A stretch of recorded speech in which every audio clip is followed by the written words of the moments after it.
What is a weird flex you are proud of? I can squeeze my butt cheek so tight it cracks my tailbone like cracking your knuckles. A very literal weird flex. So I, white woman, was a preschool teacher, and every morning my female students would want me to do their hair like Elsa, braids. I had a black student, let's call her Virtue, that saw this one day and would ask me to do hers like Elsa too. Virtue's hair was never up and always a bit of a mess. Well, I looked up tutorials and learned how to do a simple style on black for C hair. Virtue was so happy to have her hair up like the other girls. Her mom runs over to me after the second day of this and demands to know how on earth I got Virtue to sit still without her killing me. Apparently Virtue had sensory issues with her head being touched and would essentially start kicking and biting and screaming at anyone who touched it. Except me, apparently. She begged me to help with Virtue's hair again. So I, whitest girl in town, became her stylist. Her mom brought in all these products and I essentially dematted her hair over the course of an hour and would do it up. Virtue was totally chill the whole time. Eventually, she grew out of the murder phase and her mom was able to do it herself again.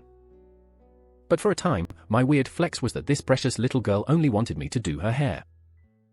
I wonder if she'll remember when she gets older how much we adults all cracked up about Miss Classic does my hair right. You got her over the intense sensory issue she had surrounding getting her hair done, she will always remember you. Sometimes it just takes someone else doing the thing instead of a parent to show them that it is doable and enjoyable. Love. At 62 I lost 400 pounds in 2.5 years. I lost 800 pounds in about 4 hours. Of course, I was at a casino in England. But still. Nice flex, good on you. I swam the gap between Sicily and mainland Italy. I just climbed the stairs from the ground level to floor 3, and I only got a little bit winded. I'm probably ready for this. I just got off the toilet and only one leg is asleep. We're going to crush it. Opening beer bottles with my belly button.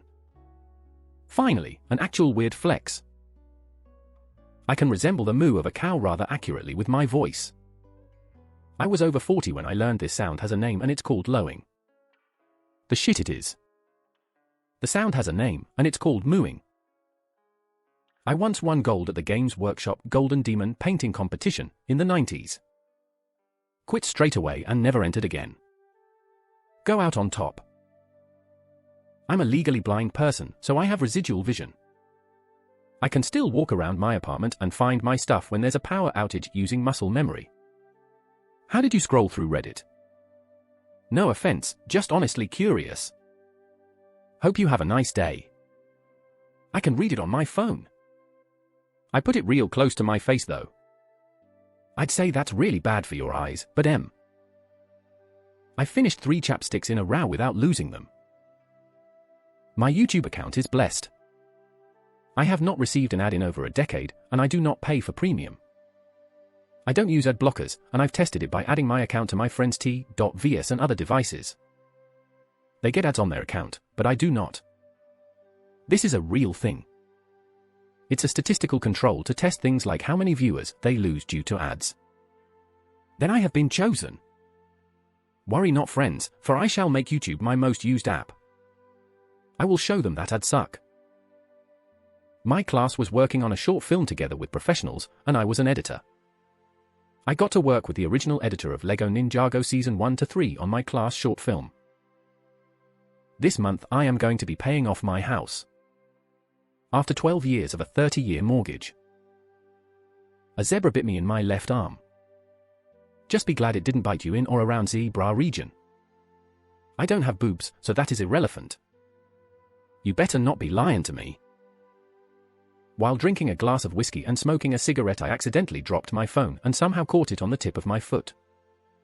No one was there to see it happen. I'm proud as hell of that 1 in a million catch. I once dropped my phone on a roller coaster and the person behind me caught it. Not a flex for me, but definitely for him. I have survived a murder attempt and a run-in with a literal serial killer. One of the only replies I'm really interested in knowing the what and how. In college, my roommate was the RA and a mentally unstable student tried to kill him with cyanide. I got dose strong enough to kill, but a sub in my first class of the morning was a nurse and she's the only reason I'm alive. I shared the story on other subs and a podcast once. I had a run-in with Derek Todd Lee when he was active in Baton Rouge. Here's the story I shared a while back. The story was removed. Summer of 2002. My girlfriend calls me in hysterics. There's a white truck that's been following me for more than 10 minutes. Ever since I left Walmart, it's been right behind me. I've driven all over and even gone in circles. I think it's the killer. At the time, in Baton Rouge, a serial killer had been at large for a while. The FBI had said be on the lookout for a white male driving a large pickup truck. A lot of his victims were brunettes that trended toward wealthier neighborhoods. My GF at the time was brunette but wasn't wealthy, but this week she was house-sitting for her aunt who was a literal millionaire and was driving her aunt's Lexus. Okay, I say. We're on our way. Her aunt lived in a huge house on the LSU lakes.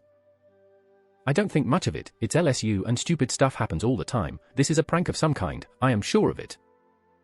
A few minutes later and we're at the interstate exit. I call her to say where we are, and before she picks up, I see her aunt's car pass by with a white truck right behind. Go to the house, we're right behind them. She pulls into her aunt's driveway, but the car stops and pulls over immediately once she does, parking across the street from her aunt's next-door neighbor, right on the edge of the lake. We pull in right behind her and she's very upset, recounts everything she said on the phone, and I assure her it'll be okay. My roommate gives me an assuring nod. I'm going to hide in the shadows. If he tries anything, lead him this way and I'll hit him. I make myself seen to the truck's cab and approach slowly with my hands visible. There's an African-American man in the cab, not a white guy. This is not the killer we're worried about. Hey man, I announce, and he won't look directly at me, he's just looking at me side-eyed. I think there's a mix-up or something. You've been following my girlfriend a while here, you're freaking her out and you're going to have to go. Finally turns on the truck and turns to give me a look, he's bothered, or pissed off. And he drives off, and I will not see his face again until next year. When he's on the cover of the local paper, The Advocate, and he's been arrested for multiple murders. I ran into Derek Todd Lee. I've never lost the I love you more game. One of my favorite composers responded to an email I sent him asking for feedback on a cover I did of one of his tracks. It was a lengthy and insightful response, and it really did make the 6 months of working on it all worthwhile. I can lose a remote that I had just searched for and found in under 30 seconds. I'm not an addict and my kid's 8 and has never been in foster care or involved with child protective services. I come from a long line of addicts and unruly white trash, and though I don't have a high-paying job, I do work and provide above and beyond what my parents ever did, without government aid. Also 9 years sober from hard drugs. I broke the cycle. You are all so kind. Thank you. I forget how far I had to go to make it where I am, and I only posted here because to me, it is a weird flex. I don't know anyone in my personal life that is living a reasonably normal life trying to be the best parent possible that flexes breaking their generational trauma cycle. When my daughter was 3 years old, I found out she wasn't biologically mine. I left her mom but took her to court. She just turned 9 and we split custody 50-50ths. We've been in this scenario for 6 years and counting. It's the best decision I've ever made as she's an amazing kiddo. She needed a dad. And I was already dad. So why wouldn't it be that way? I taught her how to swim, how to ride a bike, how to ice skate, to read. I've never missed a day with her. I've been to every single parent-teacher conference. I take her to all her doctor's appointments. Very few people in my life know about the biology issue. Because honestly, it's not really a big deal and I don't advertise it. But I'm proud of myself. She's turning into a wonderful, confident, caring and competent young lady. And I don't think that would have been the case without me. When she looks at me, it's obvious that her eyes don't look like mine. But all the parts of her that really matter. And the thoughts behind those eyes are because of me. When things are going to shit around me, or I'm stressed or scared, I look at her and know for a fact I got this one thing right. And I'm proud of that. Even if I'll never be recognized for it or get any credit for what I've done. I'm proud. I was Time Magazine's Person of the Year in 2006. I have always wanted to be a biologist ever since I remembered. All my friends wanted to be footballers, astronauts, or YouTubers, and eventually had to give up, change their dreams to something more realistic. I have only one exam left to get my bachelor's degree in biology this month, and I'll start a master's degree in biotech in September. Undefeated 7 and 8-year-old Little League baseball coach. Especially proud because I was given what they thought was a castaway squad. Our tactics were non-conventional, but we freaking crushed. After 30 years of being a couch potato, I started running in my 50s. 11 months later did a half marathon in a decent time for someone half my age. I made a leather shoe a few days ago. It's rather tiny but kinda cool and wearable for gnomes. I'm 18 and not addicted to vaping. My cursive handwriting is beautiful. Like something that came out of an old legal document from the 19th century, I get compliments about it all the time even though many young people can't read it.